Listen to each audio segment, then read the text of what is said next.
In your scenario A and scenario B, in scenario A, or scenario B actually, did you take into effect how this would affect the reputation of the state in terms of possibly businesses wanting to locate here, or the effect it would have on state universities and their science departments? We did not consider the science department impact per se.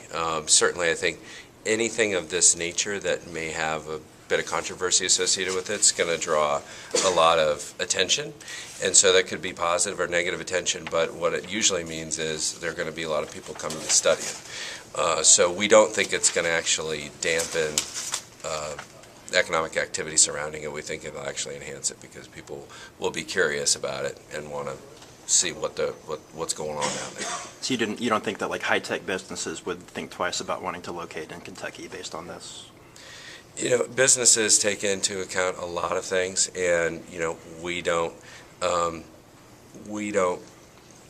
make assumptions about who's going to leave the state or come to the state business-wise based on its reputation. We didn't believe that this one project would be so positive or so negative that it would drive major businesses or minor businesses away or attract major or minor businesses. We really looked at the tourism impact, and so that's what we looked at. Okay. In scenario A, I was just wondering the difference between the two. In scenario A, is that like a version of the park that like doesn't have people herding dinosaurs onto it, or what was the actual difference between the two? Well, we really wanted to, if you've been to the Creation Museum, which shares some project sponsorship with this project, it's a very strong opinion kind of perspective in the Creation Museum, and that has its adherents and it has its opponents, and so it's a very kind of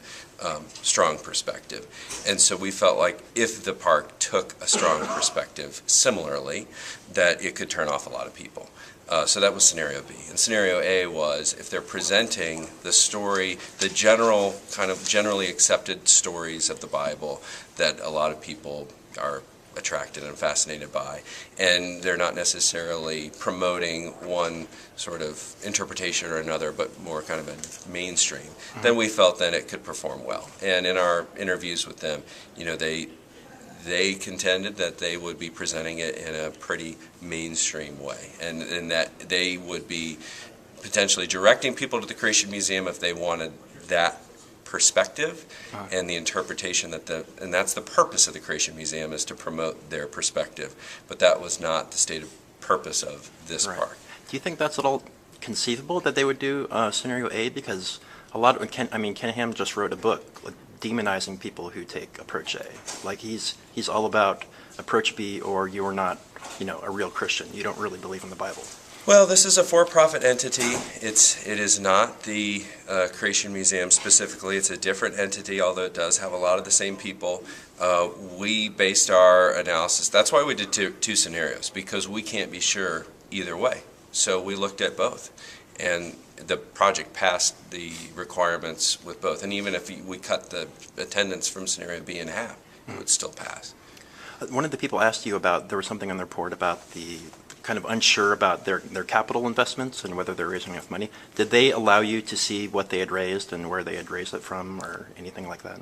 Honestly, if they don't build a project, then they're not getting any money from the state. So from our perspective, it wasn't as important for us to know that, although we did ask. And they have been fundraising, and their fundraising is, on a website.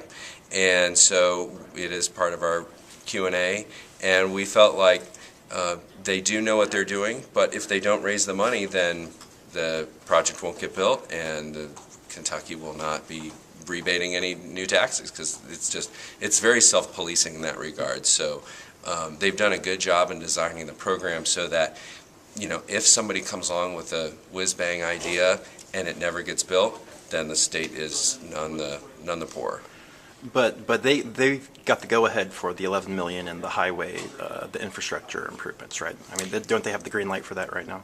I don't know all the details surrounding that, other than it is our belief in our discussions that would not proceed without the actual park proceeding. I mean, there would be no point in having the interchange, expanded if there was no project. So they would have to like start building before the infrastructure happened, or would they have to complete building before the infrastructure happened? You would have to probably talk with the transportation folks about that.